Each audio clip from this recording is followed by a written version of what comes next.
SP साहब के ॿुधाइणु चाहियां थो पियो त हिते आदिलपुर शहर में आकड़ा पर्ची जुआ माफ़िया क्रिकेट वग़ैरह केॾी बुराई समाज में थी वई आहे।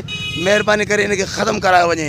जेकॾहिं ख़तमु न करायो वियो त ॿी सूरत में असां लाइ अमल जोड़े करे वधीक एहतिजाज कंदासीं। थी सघे थो असां रोड बिला करे सघूं था, थी सघे थो सॼो शहर बिला करे सघूं था। उनखे ख़बर आहे त किथे किथे थींदी आहे जुआ, किथे किथे आकड़ा पर्ची कटिबी आहे, किथे किथे उन्हनि जा दुकान आहिनि, किथे किथे उहे वेठा आहिनि। सॼिनि जी उनखे ख़बर आहे। पर महिरबानी करे मां उन्हनि खे बि अपील करणु चाहियां थो त बराए महिरबानी उहे पंहिंजे जेको हक़ अदा करनि ऐं अची करे उन्हनि खे गिरफ़्तार करनि ऐं इहा शइ ख़तमु करे वञनि।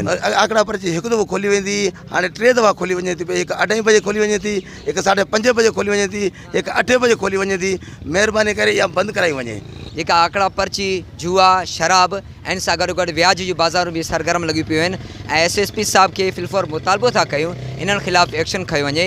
असांजे जीअण खे जेको सुकून सां असांखे जीअण ॾिनो वञे ऐं असांजे जीअण खे जेको जीअण जंजाल करण खां असांखे बचायो वञे। एसएसपी साहब अव्हांखे हिकु पुरज़ोर अपील आहे त इन्हनि ख़िलाफ़ु भरपूर एक्शन खणो ताकि असां सुख जो साह खणी सघूं।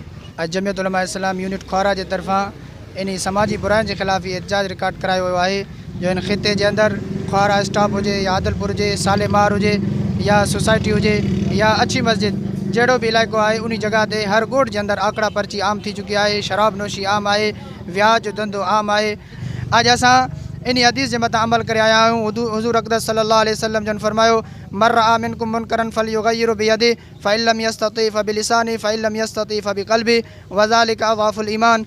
हुज़ूर अक़दस सल्लल्लाहु अलैहि वसल्लम जन फरमायो जेकॾहिं कंहिं बुराई खे तव्हां ॾिसो, जेकॾहिं तव्हांखे हथ सां रोकण जी ताक़त आहे त हथ सां रोकियो, जेकॾहिं हथ जी ताक़त न आहे त पोइ ज़ुबान सां रोकियो, जेकॾहिं ज़ुबान जी बि ताक़त न आहे त तव्हां उन खे दिलि में बुरो सम्झो।